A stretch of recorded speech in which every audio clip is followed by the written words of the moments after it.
The Kuril Islands are an archipelago administered by Russia in the Far East. Japan claims the southernmost parts of this island chain as part of their national territory, and thus creating a dispute between the two countries. But you should know that this isn't really news at all, because this dispute has been in place since the very end of the Second World War, which was 75 years ago. Although, what is interesting is that the Japanese leadership had been reluctant to use language that could be seen as provocative by Russia when discussing the islands in recent years. But now that Japan has joined the rest of the Western world in sanctioning and condemning Russia over its unrightful invasion of Ukraine, Japan is starting to be more assertive towards the dispute with Russia. As Russo-Japanese relations are very low at this point, Japan thought it had nothing to lose anymore at this point.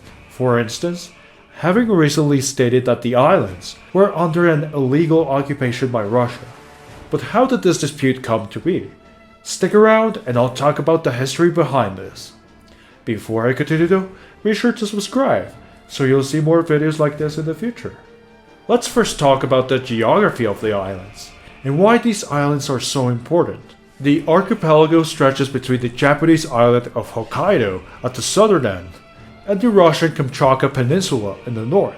The disputed territories in question are the Habamai Islands, Shikotan, Kunashiri, and Itorofu, which are all claimed by Japan, and thus overlapping with what Russia is currently controlling.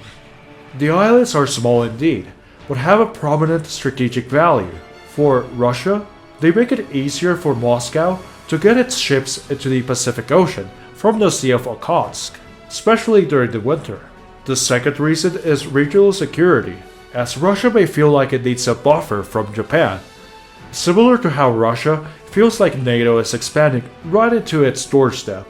The Kremlin may feel like Japan may encroach the area and project its influence in the region. Considering America is allied with Japan, I'm pretty sure Moscow wouldn't really appreciate Western presence in the area. As you can pretty much see, this archipelago may seem small and insignificant at a first glance, but given that this dispute has been in place for many decades, shows that Russia isn't really willing to compromise itself by handing over such valuable territories. Now I'll talk about the history behind this dispute.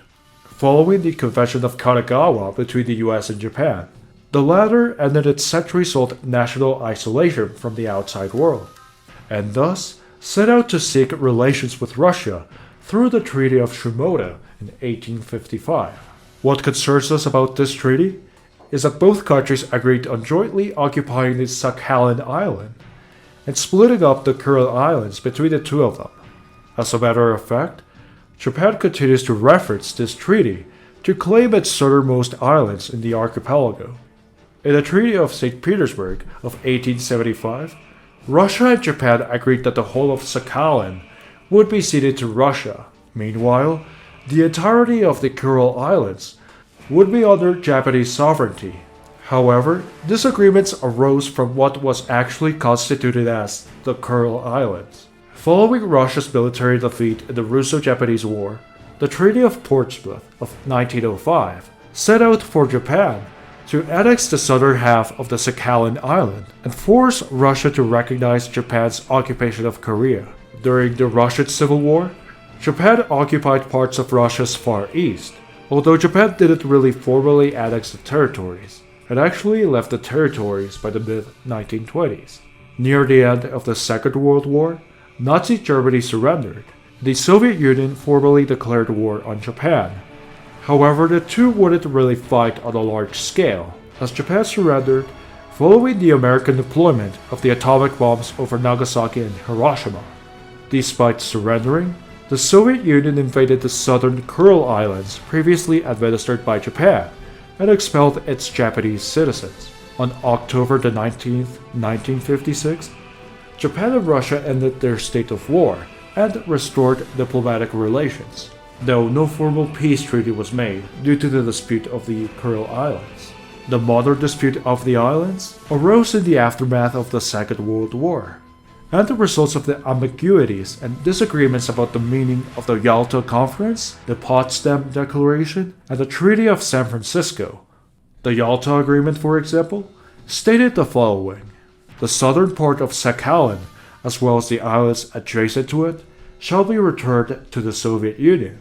The Kuril Islands shall be handed over to the Soviet Union. Although it was argued that the northern territories of Japan didn't really belong to what was considered part of Russia's Kuril Islands. The Potsdam Declaration states the following regarding the Japanese territories: the terms of the Corre Declaration shall be carried out, and Japanese sovereignty shall be limited to the islands of Honshu, Hokkaido, Kyushu, and such minor islands as we determine. The islands comprising the northern territories of Japan are not explicitly included in the list, but America, for example, subsequently maintained, particularly during the preparation of the Treaty of San Francisco, that the phrase, quote, "and such minor islands as we determine," could be used to justify transferring the northern territories to Japan. The Cairo Declaration of 1943 did not explicitly mention the Kuril Islands, but stated, quote, "Japan will also be expelled from all the other territories which she has taken by violence and greed." Japan later on claimed that the Cairo Declaration and the Potsdam Declaration didn't really apply to the islands on the grounds that they have never belonged to Russia or been claimed by it since the establishment of diplomatic relations between the two countries in 1855, just like I mentioned before, and thus they were not among the territories acquired by Japan by, quote, "violence and greed." The Treaty of San Francisco was signed by 49 nations, including Japan and the United States, on September 8, 1951. Article 2C states, "Japan renounces all right, title, and claim to the Kuril Islands, and to that portion of Sakhalin and the islands adjacent to it over Japan acquired sovereignty as a consequence of the Treaty of Portsmouth of September 5, 1905. The State Department later clarified that the Habomai Islands and Shikotan are properly part of Hokkaido and that Japan is entitled to sovereignty over them.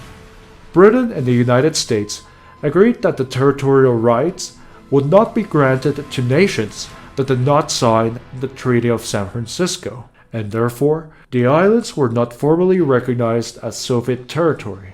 Now, in regards to the 21st century, negotiations have been going back and forth, without anything being agreed upon. Meanwhile, Russia has made efforts to militarize the islands. On March 21, 2022, Russia announced its withdrawal from peace treaty talks with Japan and freeze of joint economic projects related to the disputed Kuril Islands due to sanctions imposed by Japan over Ukraine. On March 25th, Russia started a military drill with over 3,000 troops and hundreds of vehicles on the Kuril Islands, including the disputed territories. On March 31st, Japan redesignated the disputed islands as being under an illegal occupation in a draft for the 2022 Diplomatic Blue Book. It's clear that both sides aren't willing to compromise over the other. Russia and Japan have arguments that reinforce their claims over the islands. As it stands right now, the southern Kuril Islands are administered by Russia and claimed by Japan, similar to how the Falkland Islands are administered by Britain, though Argentina continues to claim them. I would say it's pretty unlikely that this will escalate into a war of sorts. There will be no longer any peace talks between Russia and Japan over the Kuril Islands, so it would appear that Russia handing over the territory to Japan may be very unlikely in the near future.